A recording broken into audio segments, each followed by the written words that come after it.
গাছের ডালে ডালে থোকায় থোকায় ঝুলছে নানা প্রজাতির আম। বাতাসে দোল খেতে খেতে নিজের পরিপক্কতা জানান দিচ্ছে কৃষকের পরম যত্নে করা এই ফল। অপরূপ এই দৃশ্য আমের রাজধানী খ্যাত নওগাঁর সাপাহারের। শুধু উৎপাদনে নয়, বিপণনেও নতুন মাত্রা প্রসারিত হচ্ছে এই অঞ্চলের আম।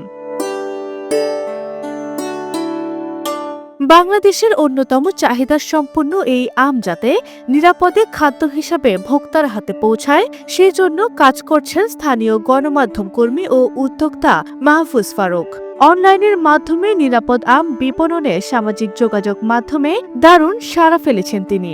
তৈরি করার চেষ্টা করছেন ঘ্রাণ নামের একটি নিজস্ব ব্র্যান্ড। ঘ্রাণ নামে একটি ব্র্যান্ড তৈরি করা, যে ব্র্যান্ডের মাধ্যমে নিরাপদ আম, অর্থাৎ আমরা যেন ফরমালিন মুক্ত আম মানুষকে খাওয়াতে পারি, সেই উদ্যোগ নিয়ে আসলে আমি কাজ করছি। এবং আমার সাথে প্রায় 30 জনের একটা টিম কাজ করছে। এখানে ছেলে আছে, মেয়ে আছে, বিভিন্ন ক্যাটাগরির মানুষ আমার সাথে যুক্ত আছে। এদিকে লেখাপড়ার পাশাপাশি আমের বাগান করে স্বাবলম্বী আরেক তরুণ তানজির হোসেন।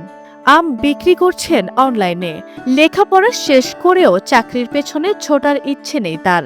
আরও ব্যাপক পরিসরে থাকতে চান আম উৎপাদন ও বিপণনের সঙ্গেই।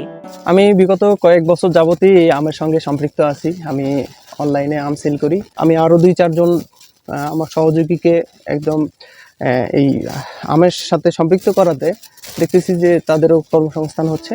শিক্ষকতার পাশাপাশি আম চাষ ও বিপণনের সঙ্গে জড়িত সুলতান আলম। তার আম জেলার গণ্ডি পেরিয়ে জয় করেছে দেশের নানা প্রান্ত। এবার প্রথমবারের মতো দেশের বাইরে যাবে তার আম। আম নিয়ে নতুন সম্ভাবনার দরজা খুলতে কাজ করে যাচ্ছেন নিরলসভাবে। শিক্ষকতা একটি সৃজনশীল পেশা, সম্মানজনক পেশা।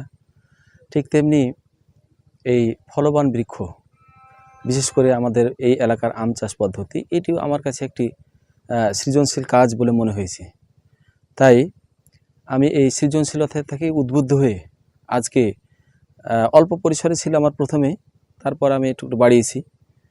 আর এখানে চেষ্টা করেছি যে বাইরের দেশে যে সুন্দর সুন্দর আমগুলি আমরা অনলাইনে দেখতে পাই, বাইরের দেশে পাই, বাইরের দেশ থেকে বাংলাদেশে আসে। তো শুরু থেকে আমার চেষ্টা ছিল যে আমাদের দেশে কিভাবে এই সমস্ত আমের চাষ করা যায়। সারা দেশে চাহিদা আর সুনাম বাড়তে থাকায় এই অঞ্চলের তরুণ প্রজন্মের মধ্যে দিন দিন বাড়ছে আম চাষের প্রতি আগ্রহ। একদিন দেশের গণ্ডি ছাড়িয়ে বিদেশের মাটিতেও রাজত্ব করবে এই অঞ্চলের সুস্বাদু আম, এমনটাই প্রত্যাশা স্থানীয়দের।